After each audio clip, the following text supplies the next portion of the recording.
Good afternoon, everyone. Welcome back in our ECCMID TV studio here at the Bella Center in Copenhagen, Denmark.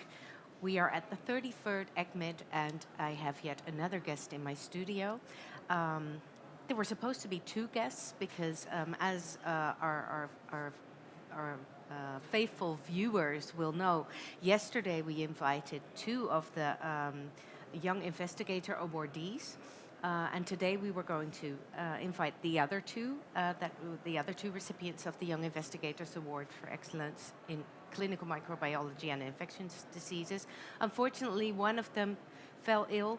Belén Gutierrez from Spain, who is doing excellent research on personalized treatment in infectious diseases, couldn't make it here in our studio. However, of course, we offer her our sincerest congratulations on achieving this amazing award for her outstanding research. And we shift our full focus to our guest who is here live in our studio, Oliver van Hecke. Welcome. Thank you. You're coming from the UK. And you also received the Young Investigator Award. So congratulations on this huge achievement. I believe yesterday at the opening ceremony you got the official award. Yes, correct. A document. And the name of your research is Smooth Seas Do Not Make Skillful Sailors, which I think speaks to everyone's mind. It's about the challenges and opportunities of antimicrobial stewardship in South African primary healthcare.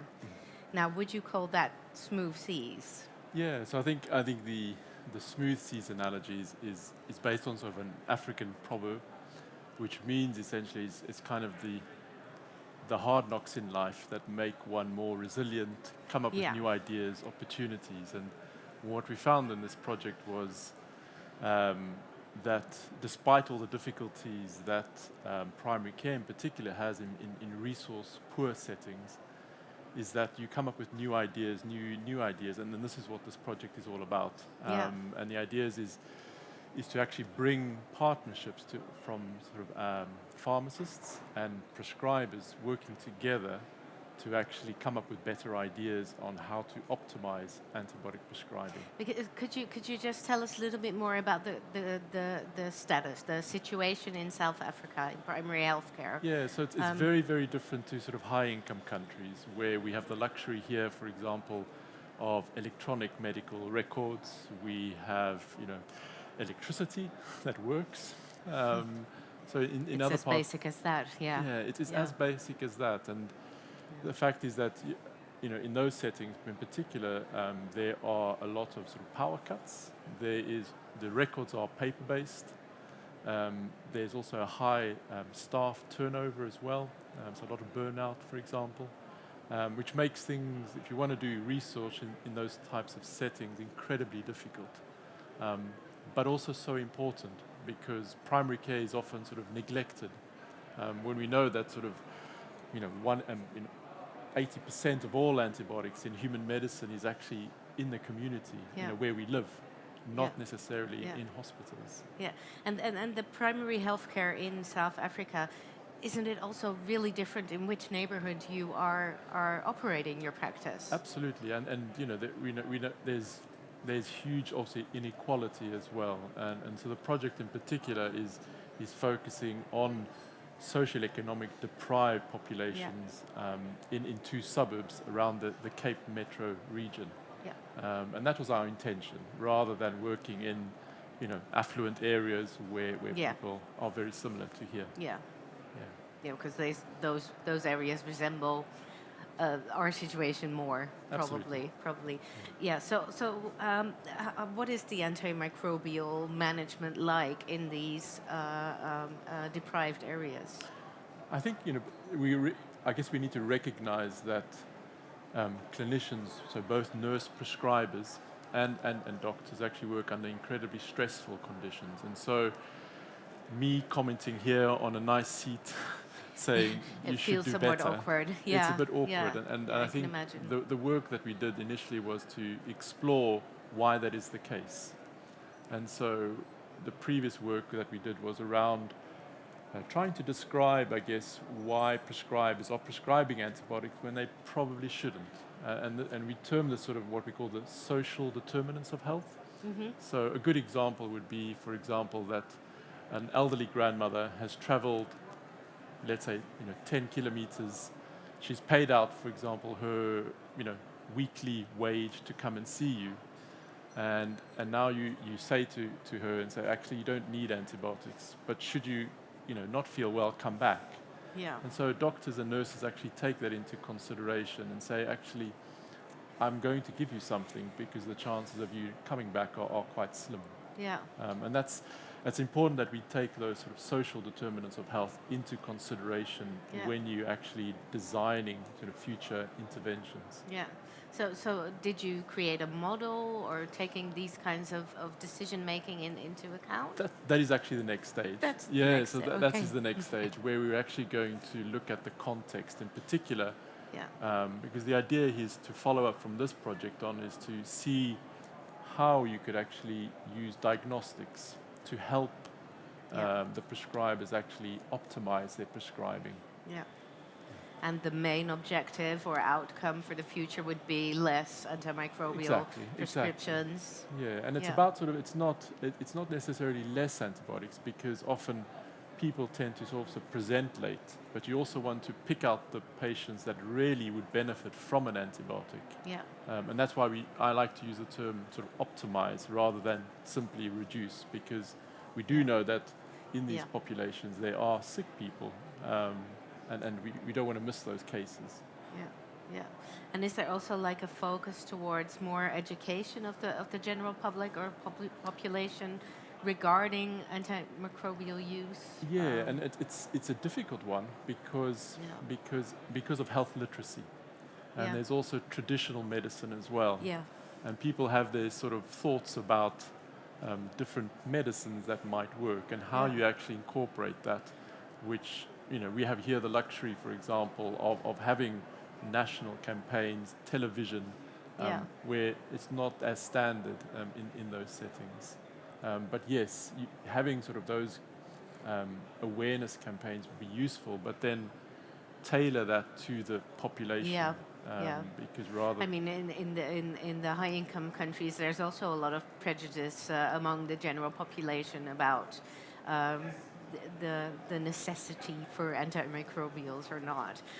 So that was all difficult by itself, but I can imagine when there's a whole lot of different social interactions and considerations playing a role in deprived areas, that it could be even more challenging. Absolutely. And I think for us it's more, I guess we could also, now that we've all come out of sort of the COVID pandemic, but we're all now a little bit more familiar with doing a little rapid lateral flow test, for example. Yeah. And we use that almost as a communication tool. Where people are a bit more familiar about testing. Testing for infections in particular. Yeah. And if we could use that as almost a way to actually drive, I guess, sort of steer the conversation into optimizing antibiotic use. Yes, that's excellent. So how did you come into this field? Because I was reading up on you in your bio, because you have academic partnerships, I believe, not just only with Cape Town, South Africa, but also with Melbourne. How did this happen? What was the interest, or? Yeah, I was think it just a coincidence? No, I mean I think it's a path? coincidence, but also I think there's a tight network of family doctors or academic family doctors across the world, and so we all faced with similar problems. In particular, it doesn't really matter where you work necessarily, but antibiotic prescribing in primary care is a problem, and we all have the same agenda. And so the people I have worked with before in Melbourne, very similar. Cape Town is obviously close to our heart because I guess that's where I grew up, and I know the setting as well. So you kind of realize that my energies, I'd like to also focus there as well. Okay. You see, I didn't know that. That was not in your bio that you grew up there, but that makes a lot of sense. Yeah, that's wonderful. So what is the near future looking like for you academically, research-wise? What are you going to be focusing on now? very similar topics. I guess there's sort of four categories when we talk about sort of optimizing antibiotic use. And I said in my talk yesterday is that there's probably no sort of silver bullet. You know, we're not going to find that magic test, that magic something that's actually going to get rid of AMR. No. But it's probably going to be a combination of things that actually will probably work. And so from a primary care perspective, that's looking at, you know, multidisciplinary, working in teams, perhaps incorporating, for example, what we call clinical decision support tools to support prescribers into making a better choice. Then actually looking at diagnostics. And then the last one is to look at public health campaigns and to actually try and optimize that. And so it's all those four facets rather than just one topic. From a personal perspective, I think I'm very keen to actually promote primary care within ESCMID. Yeah. Unfortunately, there hasn't been many topics from a primary care perspective, and I think there's real appetite for that as well. And so I'm hoping to... Well, it's a really large field involved in public health, obviously. Yeah. So I think I'd like to see more of that, I think. Yeah, so you're going to be a primary care steward, hopefully. Yeah. Well, thank you so much, Oliver, for taking the time and explaining this to us in more detail. It's very clear, I think, to all our viewers that every one of the 4 recipients of the Young Investigator Awards have yielded amazing, outstanding research, and that is what the Scientific Affairs Officer, John Friedman, also stated here in our TV studio, that the level of competition was very high, and winning this award is something to be very, very proud of, and we congratulate you again.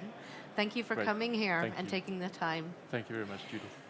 For our viewers at home, if you want to look back at the research that Oliver van Hecke and Belén Gutierrez and the other 2 awardees presented, you can look it back on demand on the ECCMID platform. It was a session yesterday afternoon, the Young Investigators Award ceremony. So look it up and look a little bit more into this interesting research. Thank you for watching us for now. We will be back at the clock of 4, and we will then be inviting our next guest, Professor Henrik Ullum, who is the CEO of the Statens Serum Institute here in Copenhagen, Denmark, and who is also speaking on genome sequencing with regard to SARS-CoV-2. So we will pick his brain a little bit more about that at 4 o'clock. Hope to see you then.